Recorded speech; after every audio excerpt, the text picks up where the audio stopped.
Hanging out in the shop here at Facts of Fishing Worldwide headquarters, just getting a bunch of gear rigged in the boat. And welcome to a brand new feature that we're going to do on YouTube, all through our social media. I try to answer all of your questions, and we're going to really try to answer a whole lot more of them on this brand new feature. So if you have any questions moving forward, leave them down below, and we will try to answer them in the next episode of this brand new feature that, well, basically, I think it's a brand new feature. It's really up to you guys. If nobody watches this, you'll never see it again. So it's up to you to share it, subscribe, tell your friends about this new feature we're doing for Facts of Fishing. This week, we're going to deal with backsliding baits and tangled rods on this week's episode of...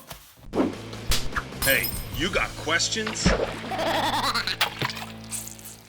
So our first question this week is how to deal with tangled rods. When you have a handful of rods, how do you deal with it? How do you stop them from getting tangled? And there's lots of rod sheaths and that sort of thing. But the simplest, easiest way to do it, and if you've seen on Facts of Fishing, quite often you see me spinning my rods before I ever make a cast with it. The reason is I will always twist my line. It's a simple thing that we all take for granted, but just simply twist your line around the guides there and do that the whole way up to the boat. That way, when I carry multiple rods together, they're not going to get tangled. It's really simple and it's really easy, and it's something you definitely want to get in the habit of doing unless you really enjoy tangling your rods.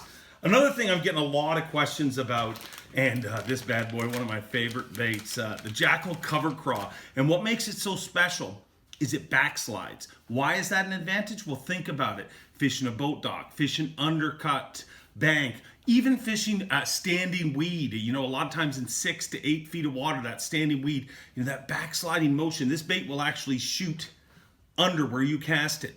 So what it does is basically makes you a better angler. If you miss your target, if you're going to hit that dock every single time perfectly, congrats, you're a lot better than me.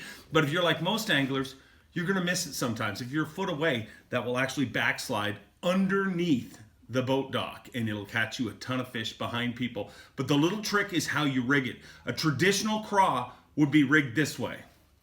The claws hanging down, and you rig it this way. That's not what you want to do with this bad boy. I will take this hook, and I've tested a lot of different hooks, but this bad boy, the TK125, it's their mag worm hook. I like it just because it's got that little knot up the top, and that little knot, what that does is it just allows the bait to hold on a lot better. But how I'll rig it is I'll turn that bait upside down, feed it through just like a traditional Texas rig, come back out, and then that little knot I told you, the troll barb there, is really what the magic is. You just push it over it, and you gotta kind of twist it and turn it at the same time, and you'll feel it kind of lock in. And when it locks in, you know it's gonna hold there for an incredibly long time. Look how I can pull on that bait. And then I'll feed it back through. And that is a 4/0 Trocar TK125. It's their mag worm hook. And that is a perfectly rigged Jackal Cover Craw. And I'm gonna tell you, that thing, well, you throw it in the water, it ties on here, and it does this. Fish, they do this. That's it for this week's episode of Hey, You Got Questions. If you got some, make sure to leave them and share this. Subscribe, do whatever. Help us. We need all the help we can get.